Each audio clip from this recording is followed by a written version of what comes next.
Good morning, good afternoon, good evening, good night, whatever time you're listening to the show, whether it's on the radio or online. You are listening to Recharging the Human Battery here on AM 950 radio. And Dr. Sinacropi and I have swapped spots again. So you've got me today, co-host, nurse practitioner Mandi Dickey. And if you've been listening to the show at all, you know that when I come on, I usually do my little TBI takeover, the ABCs of concussion, but I'm not going to do that today. I have a little bit of a different topic, maybe a little bit more serious, I guess, a little bit more of a deep conversation today. We talk a lot about recharging your body, what you can do to make the most of your body. And we also talk a lot about being the CEO of your own healthcare. Being the CEO of your own healthcare means that you have decisions that you can make. And sometimes we don't realize all those decisions. We don't realize how much power we have in our medical care. And today is going to be another one of those kind of you have decision-making power in your healthcare conversations, just a little bit of a different topic. So today I'm going to talk about beginnings and endings. So we are in the beginning of September here, which means we are in the beginning of school. So in the last few weeks, all of our kids have gone back to school. They're back in their regular activities, their regular schedules. So they went from kind of having a little bit more freedom over the summer and waking up whenever they wanted, going to sleep whenever they wanted to now having to get up and get ready before the bus comes or before they go to school, however they get there. And our school district in particular does things a little bit differently. On the first day of school, they only have the new students there. So in middle school, it's just the sixth graders that come in. In high school, it's just the ninth graders that come in. And then any new students to the district can come on those days to get used to the building without having a lot of other people there. But everybody else starts online that first day to get to know their classrooms or classes, I guess I should say, read the syllabus, figure out what all their assignments are. And then everybody comes back on day 2. But by now we are a week into school for those of you that started after Labor Day. Other students started beforehand. And they all have these transitions that they're making. It might be a transition to a new school. So maybe they moved up from elementary to middle school, from middle school to high school. Maybe some high schoolers going off to college. All of these new beginnings for them in this life. It might be a new district. Maybe maybe districts combine at a certain point. Where I went to school, there were 2 different areas that came together to form one single high school. Might be that kind of thing where there's a lot of new students, new faces, or it might be a new state altogether. Maybe your family had to move and you're completely uprooting everything and making that new beginning for everyone. New jobs, new everything at that point, new beginnings for everyone in the family. And there can be some anxieties about starting these new things. Starting something new, even though there's a possibility for really great things there, can cause a lot of anxiety for some students, which is why I think our school district has moved to having only the new students and only those first year in that building come in that first day to try to decrease some of their anxiety about going this and making this transition. And then another first might be some new teachers. So they've graduated from their programs. This might be their first teaching job. So we've got so many new things that are happening, so many beginnings that are happening in this beginning of the school season. There are also endings when we have those beginnings. So the end of summer. We have the end of family vacations for the year. For the most part, some people still take trips during the school year, but for the most part, it's going to be the end of those family vacation times. And as we are looking at our children aging, my husband and I both have 16-year-olds who are starting their junior year of high school. This was our second to last family vacation summer before the kids all go off to college. So there's a lot of endings that come with that as well. And there's a lot more of these beginning and ending kind of conversations that we're going to have when we come back from the break on the other side. I just wanted to give you a teaser of what today is going to look like. So again, here on AM 950 radio with Recharging the Human Battery, Mandi Dickey. I will see you on the other side of the break.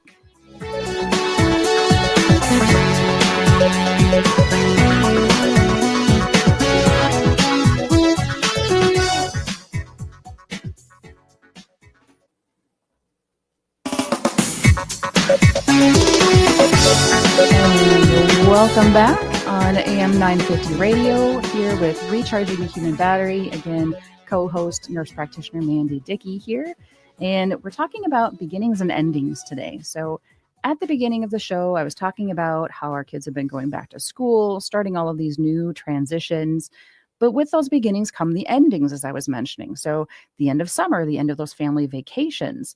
Next summer, I've already started talking with our kids. It's going to be our last summer before they go off to college. So, we really want to try to get in a good family vacation next year before they all go off to do their adult type of activities.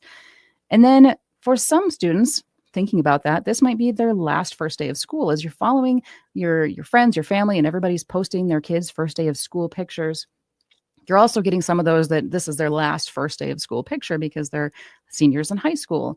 But last year, even when my oldest child went on to start his doctorate at the University of Minnesota, I had him send me a picture of himself on his first day of class so that I could post that one too, because he's still having a first day of school. So there are those last that come with it too. And then sometimes we have teachers preparing for retirement. So they might already be announcing that they're going to be retiring sometime during the school year or at the end of the school year.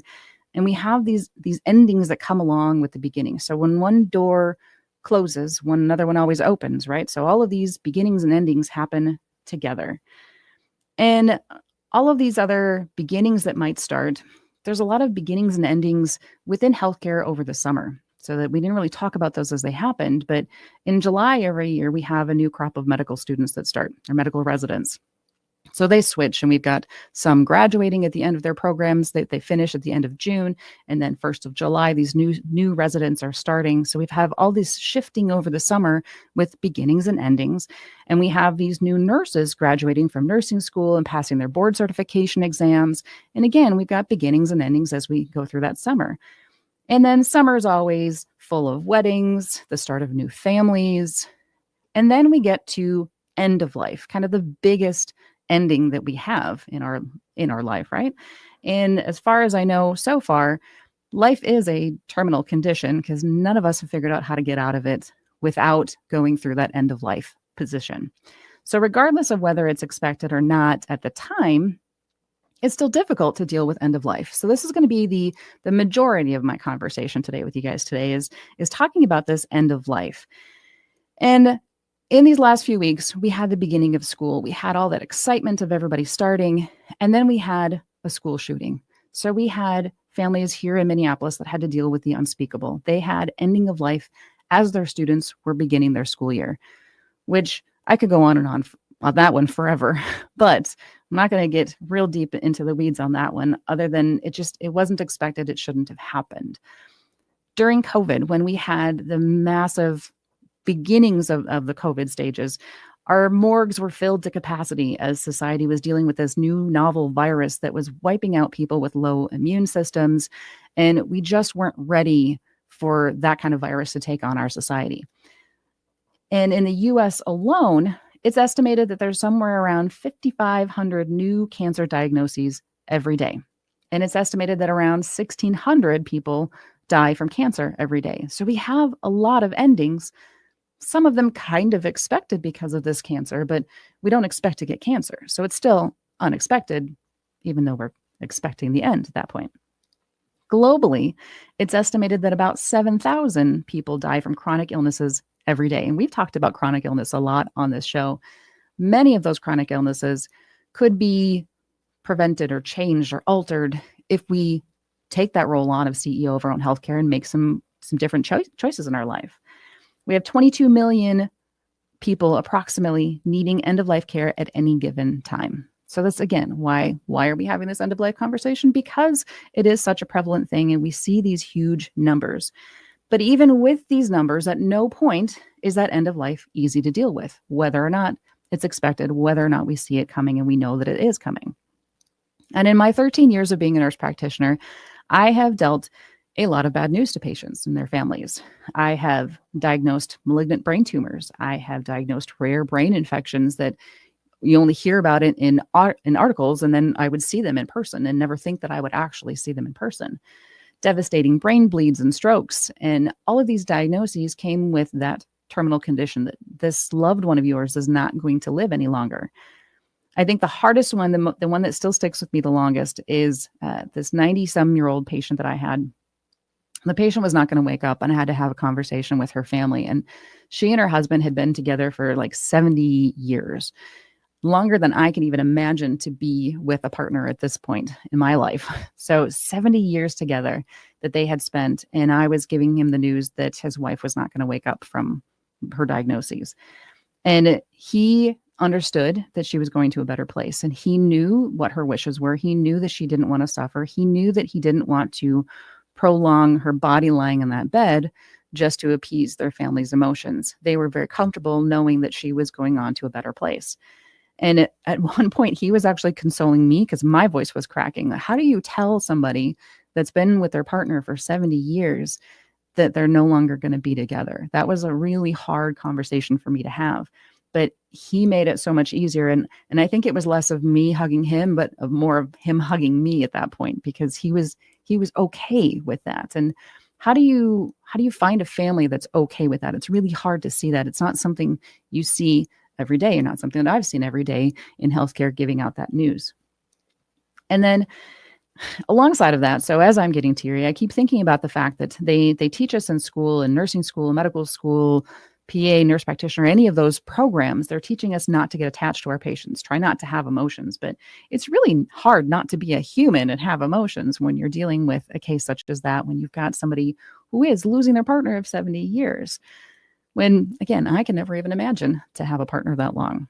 So given that, it's really important for you and your family to know what your wishes are at the end of life. So if there's time to plan, it's best to do so that you don't leave any questions for those people that you are leaving behind when you do pass away. So for an example, my mother has her own funeral planned out to the T, every detail of it, the music, the weddings, the readings, everything that's going to be part of her funeral. Her sister had the same thing before she passed unexpectedly, and we were grateful that she had that. And she named me as somebody that she wanted to have sing in her funeral. And I did, but man, was that hard to do. But I did it because she wanted me to. So if you have all these wishes and you have an idea of what you want that funeral to look like, it's great to put that in writing so that people don't have to wonder, what would you want at that end of life? Because there's so much stress when somebody is passing away, the rest of the family is wrought with emotions. So when they don't have to make those decisions in a time when they're very emotional, it's really helpful for that family to have that peace of mind that they're doing what their loved one wanted them to do, and they don't have to think about it. So the thing that my mother doesn't have prepared is her advance directive. So what am I talking about when I say advance directive? And this is something that really everybody should do regardless of age, but it's a plan for how you want the end of life to go, should you not be able to tell anybody at that moment. So it's a plan that can include specifics on your preferences for treatments, like whether or not you want to be intubated, meaning do you want a tube and a machine helping you breathe if you can't breathe for yourself?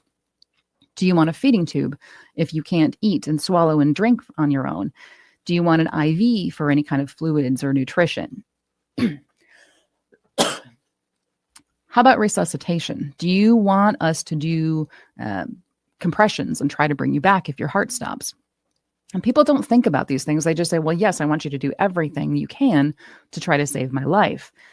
And in some cases, it might be a good idea to do everything. So if we are looking at maybe a temporary thing, so if you're a young person and you're trying to decide, what do I want in my advance directive? If you get in a car accident and you have a sudden trauma, so traumatic brain injury is my thing, right? Historically, we've always thought that if somebody has a severe traumatic brain injury, they have a bleed into their brain, they have a skull fracture, historically, we've always thought that they have a low chance of survival. But in recent research, they've actually identified that people that have had bleeds and skull fractures, some of those actually recover better than somebody with a, quote, mild traumatic brain injury. So that recovery could actually look really good.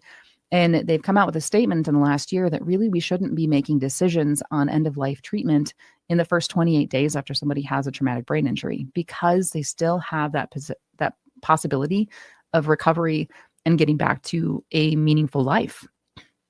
So we really shouldn't be making those decisions to just end life at those instances.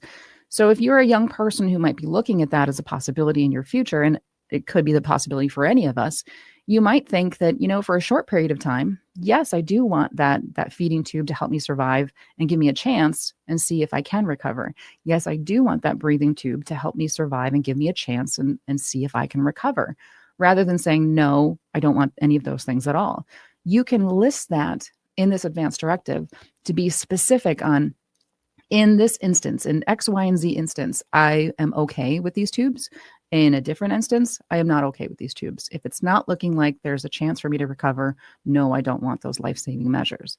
So you can be very specific in how much support you want and when you want that support. Also, in that advanced directive, it includes naming a healthcare proxy. Some people call this a healthcare power of attorney.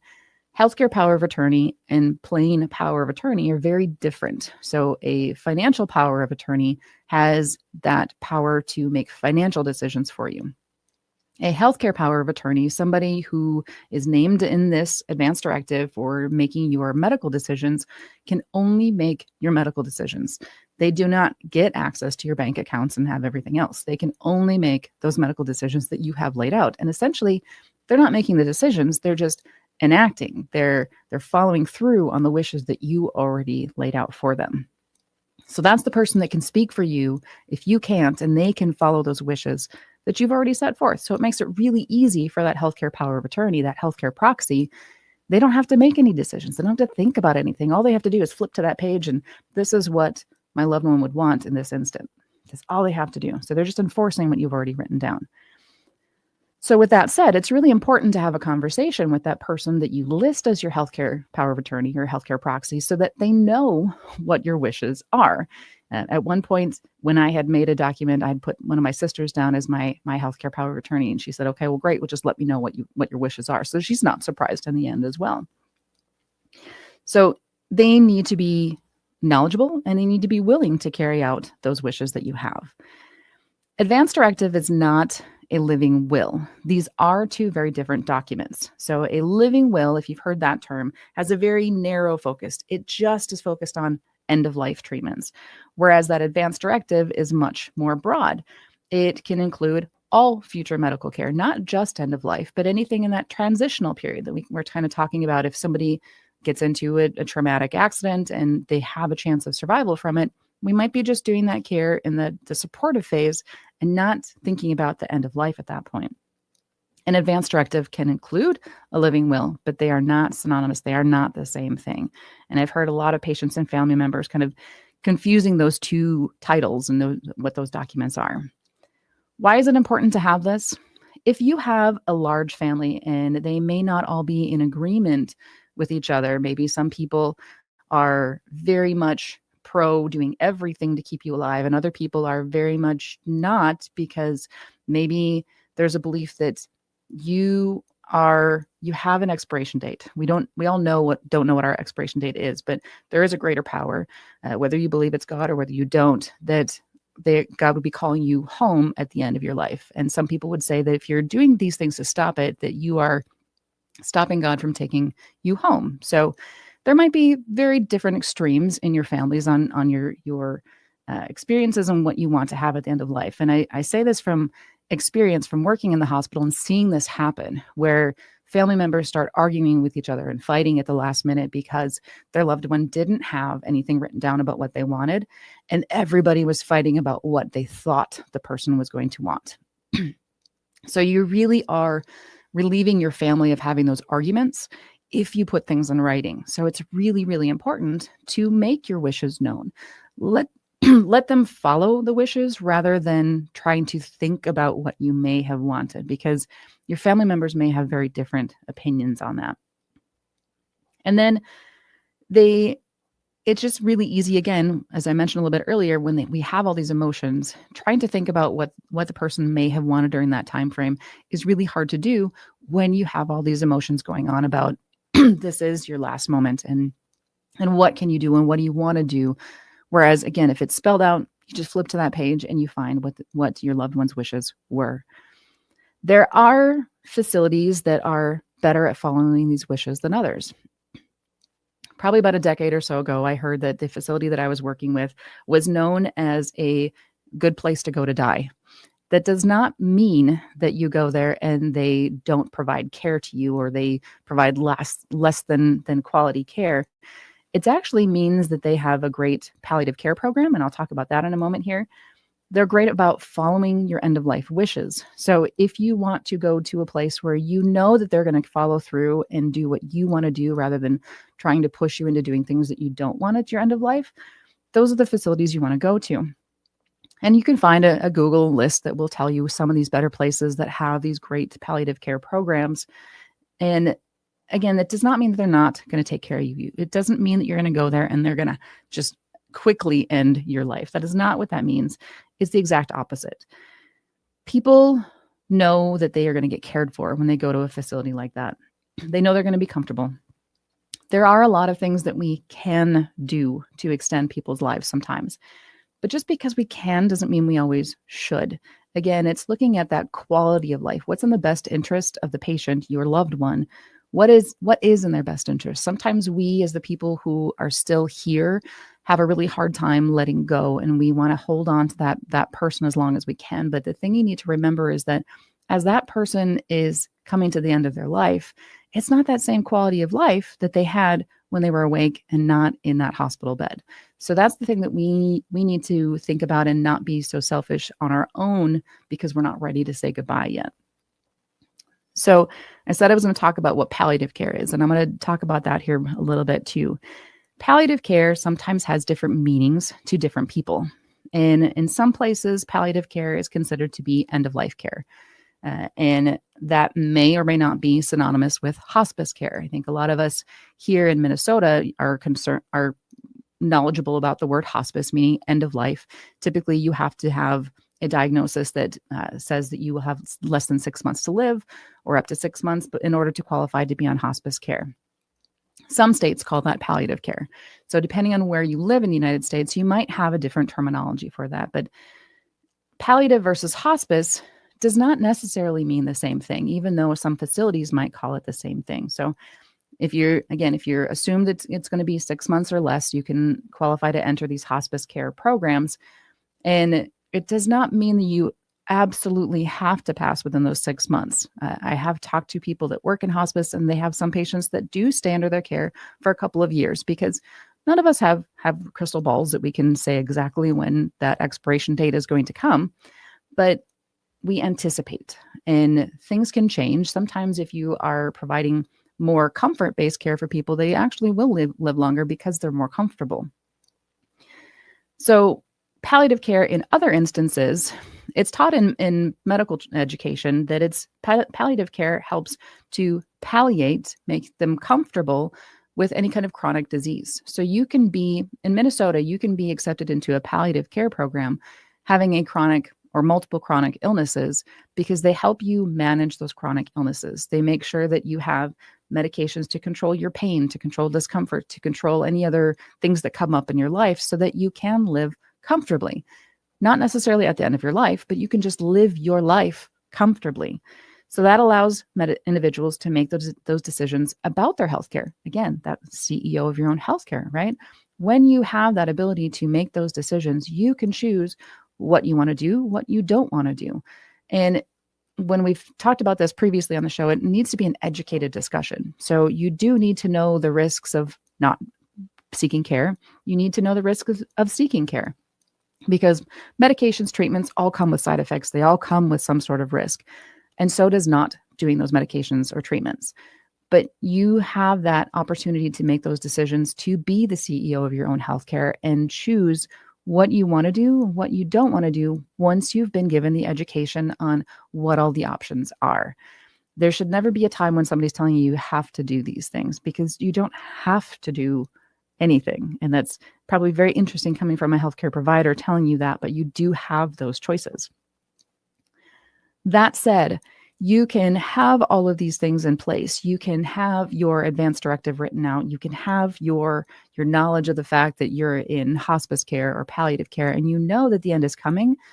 But whether or not you know that end is coming, it's still never expected, and it still comes too soon.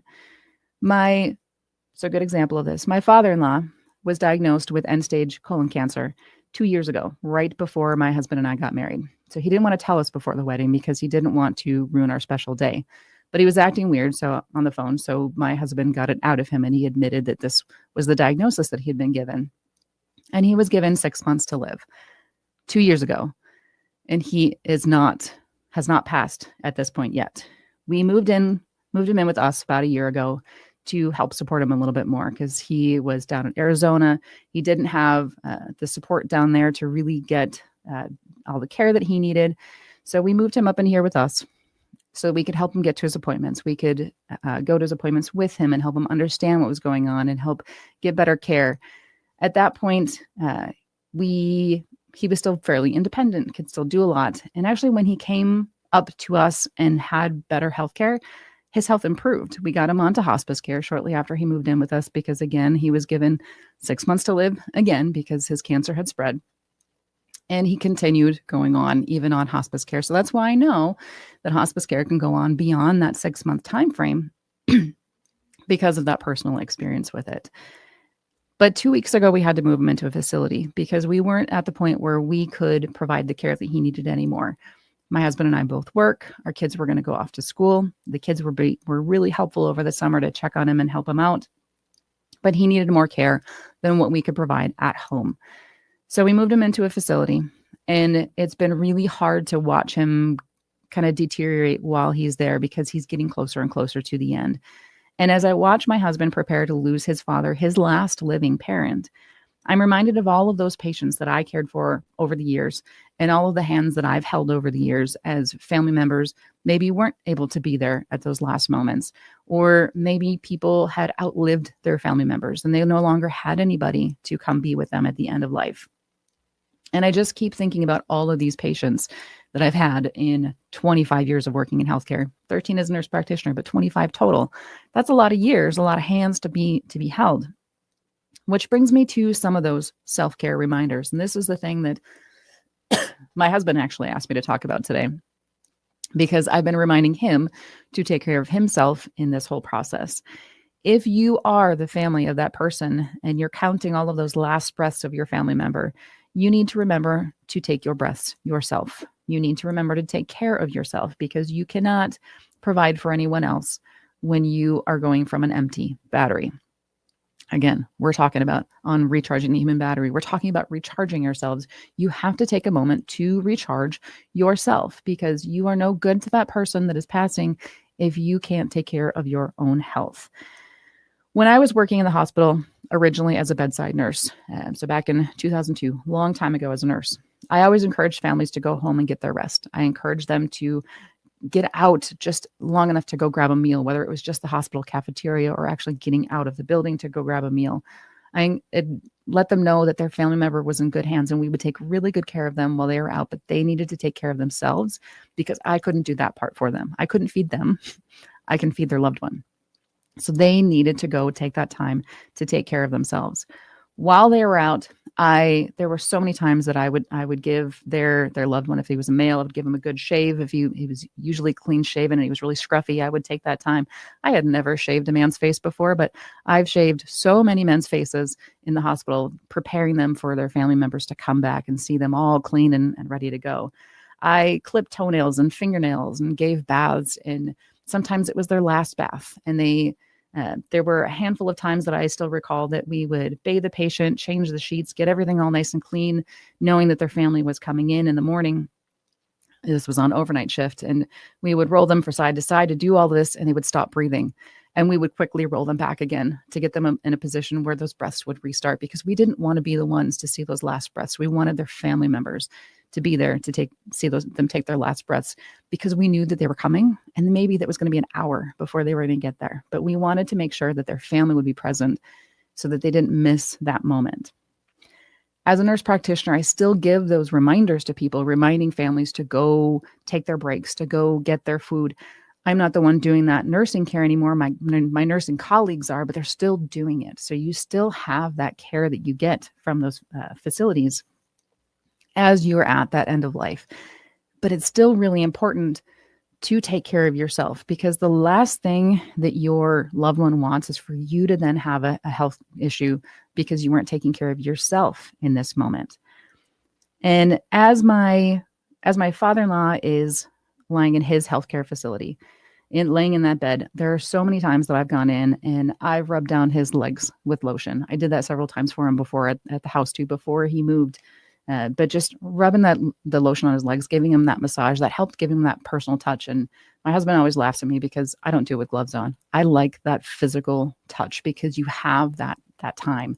And in healthcare, we wear gloves all the time to to decrease the risk of transmission of infection, blah, blah, blah. But there are times that you really just need that personal touch. And I'm really grateful that I've been able to do that in safe instances and have that personal touch with my patients over the years that I'm still able to do for my father-in-law as he is getting close to his last breaths.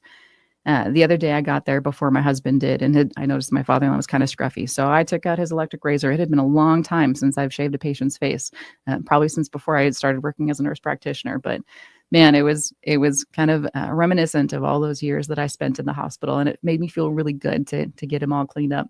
He didn't remember that I did it. He woke up a little bit later and he's like, maybe we should shave me. And I'm like, no, I already did. We'd taken care of. And it can be really easy to forget your own needs as that family member, as I was saying.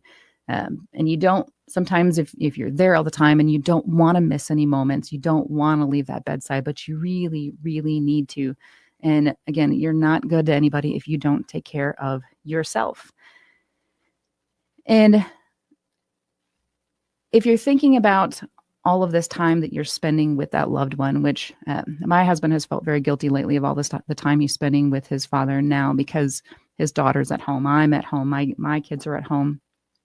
It's a matter of trying to find that balance. And I told him on multiple occasions, and I said, at this point, there really is not a balance. You spend the time where you need to spend the time.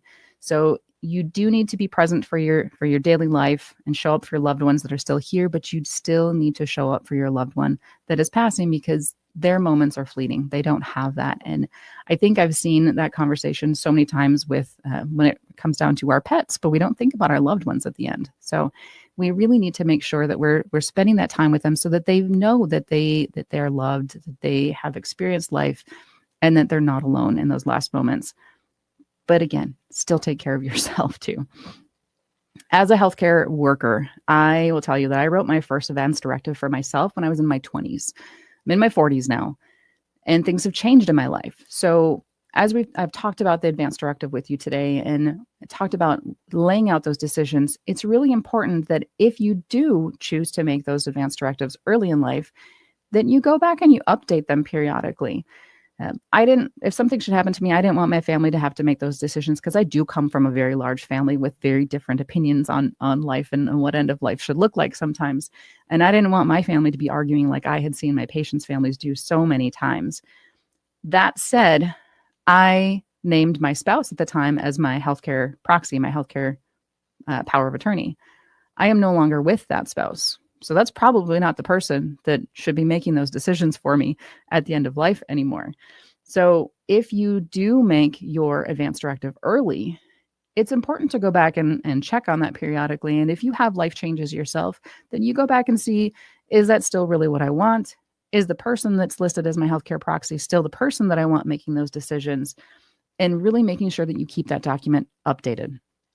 Once you have that written, you do also need to share your healthcare directive with your healthcare provider so that it can be put on file in your medical record. Your provider knows what's happening. If you are in some kind of accident, they can look it up. If something happens and your family is not around, they can look it up and see that it's in your healthcare record. The joy of having electronic medical records now is that we can see things across systems as long as you give that permission. But in a traumatic event, we can get emergency care and look it up and see if you have something like that written up. But again, it's important to share that document with your healthcare provider. It's important to share that document with the person that you list as your healthcare proxy, that healthcare power of attorney. And if you have a safe or something at home where you keep your important documents, that should go in that safe as well. So you have that document and make sure that your family knows where it is. Make sure they know it exists. Make sure that they know where it is in case that they need to use it. I've had several family members that have come in and we have on file that the person has an advance directive, but the copy of it is not on file, and their family members don't even know that they had it. So then we're back to square one and trying to figure out, well, what do you think the person would want at end of life? And that's not, again, that's not the decisions you want to be making at the end of life, is what do I think they would want? Because their wishes might be a little bit different than you think when they get to that point. And when we're talking about all of this, I've kind of been lightheartedly talking as a healthcare provider, and it's really easy for me to go into healthcare provider mode in this. And I think I'm still kind of there, even with my father-in-law, because I have been referred to as the nurse of the family, and I've done a lot of nursing care for him at home and at the facility.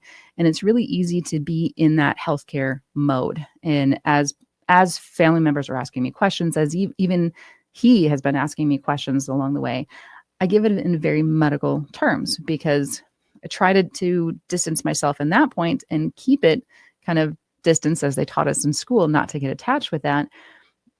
But it also leads to a different style of grief. And grief is a really important thing to talk about when we're talking about end of life, because no end of life discussion would be complete without talking about it. While we all do suffer the same terminal disease, we all will have our end of life at some point. We don't want to think about it all the time, and we are never ready for it. So even if somebody has an expected termination coming up, we know that they're on hospice, we know that they're at the end of their life, you're still never ready. No matter how ready you think you are, you're still never ready. And you still will grieve, because there's a grief process that everyone goes through. And there are several steps, and grieving, just like recovery from anything else, is not a linear process. So you can go back and forth on that grief process many, many times as you go through it. Everyone grieves differently, and it's easy to judge someone for how they grieve. Maybe you say, well, they shouldn't be grieving this long, or they shouldn't be grieving that hard, or they shouldn't be out going and enjoying their lives because they should be grieving. And everybody grieves differently. There is no wrong way to grieve, and everybody will grieve in their own time. Some people won't have it hit them immediately. Some people, it will hit them later on. And even if they maybe didn't have the strongest relationship with their loved one toward the end of their life, they still will have some sort of feelings. I had a patient recently, her mother passed away. She had been in hospice and she had passed away, and they had never had a good relationship because her mother was fairly abusive growing up. That doesn't mean you're not going to grieve that death. And she was saying that she felt bad because she never had the relationship with her mother that she wanted to. Well, you know what? That's grieving. That is grief, because you're grieving the relationship that you never got to have with that person. So everybody will go through grief. What it looks like will be different for every person. Every person in the family will have a different way of grieving, different style of grieving, and none of them are wrong.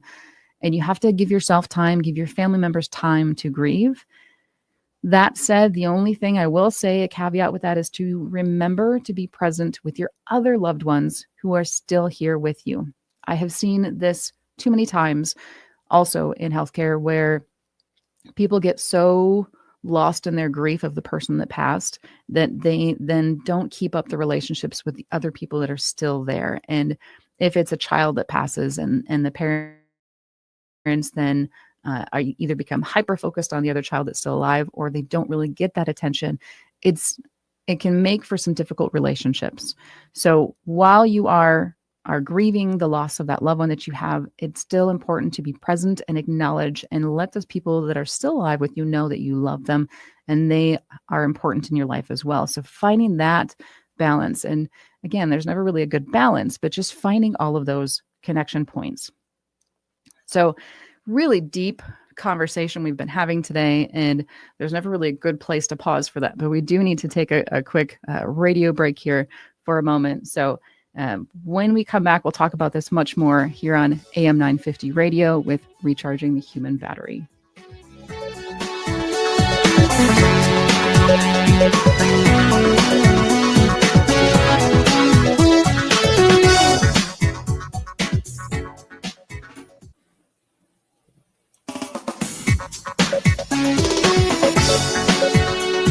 Hello and Welcome back one last time for today here on AM 950 Radio with Recharging the Human Battery. Again, you've been listening to co-host, nurse practitioner Mandi Dickey today as Dr. Stefano Sinacropi is out.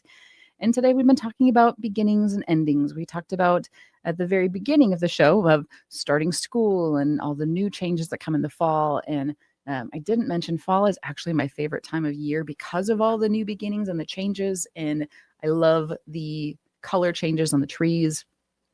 And that is a good kind of lesson with this. We've been also talking about end of life and end of life care and how to make those decisions, what to do with end of life, how to plan for that before you get there. And fall is a really good time to show us that even as things change and even as the colors fade and things pass, that good things can come beyond that.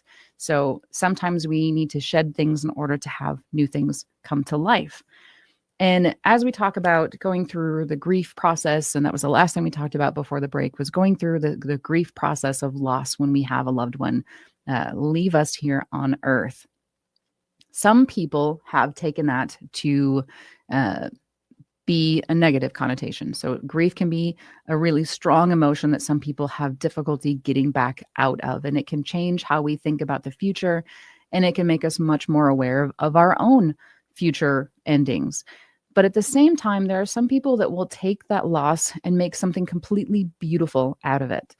I have seen so many people come up with nonprofit organizations to support the cause that their family member passed away from, or sometimes they will add to research and provide new research funding for whatever their loved one passed away from. And some beautiful things can come from the loss of a life.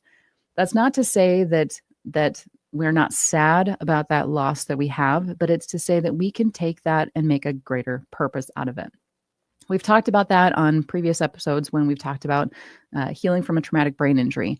It's not a loss per se of a life, but it can be a loss of the person that you were. And that grief process can make some amazing things come out of it because people can again, take that loss and use it for greater purposes. So whatever grief that you're going through, whatever loss that you're dealing with, go through those emotions because you have to go through the emotions. You cannot not have the emotions. And you can try to say, oh, I'm not going to do that. That's not going to be me. I'm going to tough this one out, but nobody can really tough it out forever. Those emotions will catch up with you, which is why I said earlier that grief will happen. For some people, it'll happen at different time frames. It'll look different in those different time frames, but we need to acknowledge it. We need to live through it. And that experience will make you a different, potentially stronger person in the end for it.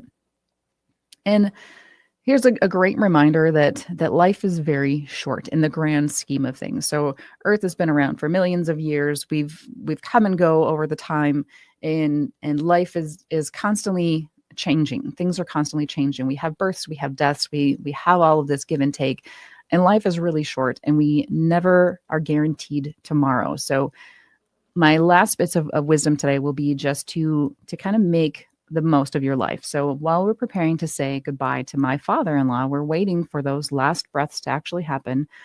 I've welcomed great nieces and great nephews into our family in the last year or so. And that's new lives that have come up and new giggles and new joys and new things to find in the wake of all of the negativity of potentially losing a family member here. We've got upcoming weddings. We've got some of my nieces and nephews going off to college. Life continues to change, and that change is the inevitable part. So things will always change. Things will always happen, expected or not, and we need to be able to make the most of it. So again, last piece of advice here today is to make a life that you're proud of. Make a life that you are proud to tell stories of. As my father-in-law has been at the end of his life here, I've been asking him to tell me stories about when he was growing up, and it's been so much fun hearing those stories because he's lived a very full life. So last words today, thoroughly enjoy your hobbies, thoroughly enjoy your loved ones, put your best effort in at work, live fully, stop to smell the roses, stop to take pictures of sunrises and sunsets, enjoy your life because we're never guaranteed tomorrow, but I hope you are so that you can come back next week to listen to us again. So thanks for listening today here on Recharging the Human Battery, AM 950 Radio. You've been listening to Mandi Dickey. Have a great weekend. Love your family. Love yourselves.